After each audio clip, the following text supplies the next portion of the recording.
All right, let's bring in our panel to weigh in on the status right now. Again, we continue to monitor Tel Aviv right now. National security expert Brigitte Gabriel, chairwoman for Act for America. Also pleased today to have former CIA analyst Fred Fleitz. He served as a deputy assistant to President Trump, and he also served as the chief of staff at the National Security Council, currently the vice chair at the America First Policy Institute. Mercedes Schlapp, former White House strategic senior advisor with us. She is also a fellow at the American Conservative Union, host of CPAC Now, America Uncanceled.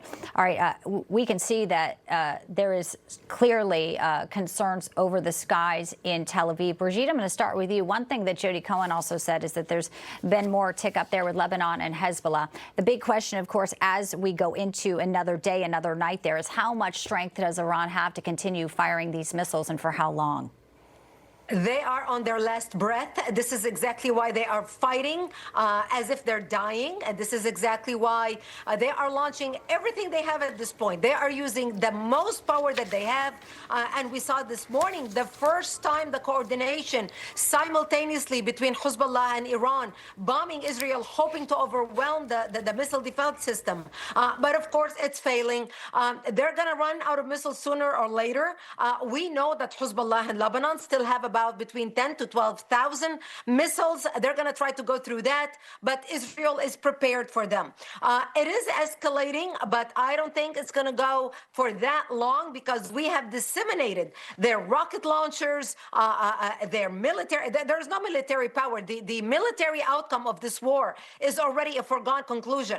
We won, we're winning, Iran lost. It's just a matter of them now giving up their last breath before the Iranian people rise up and take over their government. Yeah, and we're going to talk about that. And Iran doesn't have any friends. We heard reports, Fred, that Saudi Arabia could enter this.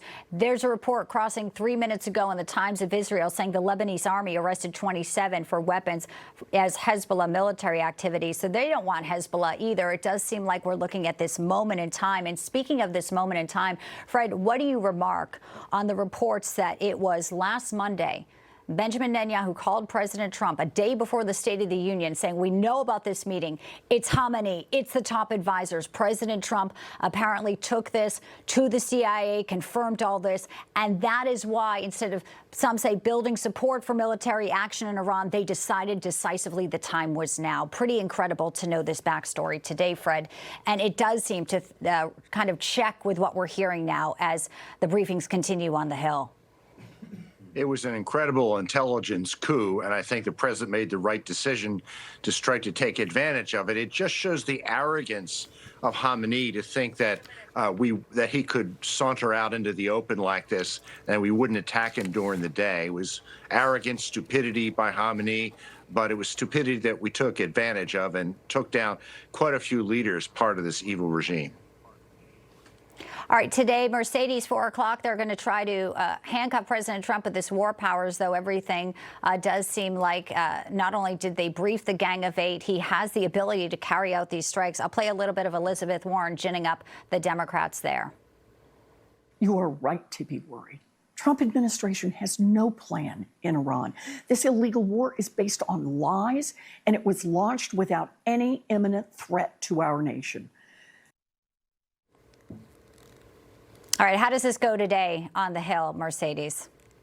Well, I got to tell you, I think that the president made the right decision. And, you know, he obviously knew that there was the goal being that Iran cannot obtain or build nuclear weapons. That threat had to be taken out.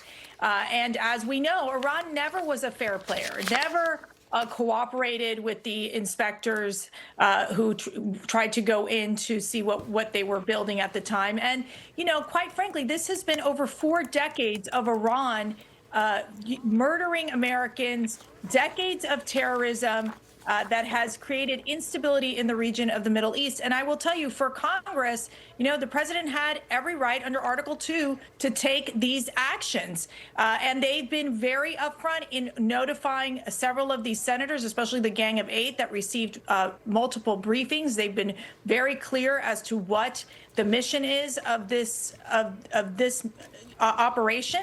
And for the Congress, you know, it's obviously we're going to see that they're going to have a hard time passing the war powers resolution. But at the end of the day, I think that, President Trump is hoping that we can move quickly in decapitating the Iranian regime and starting to get it into a better place for Iran.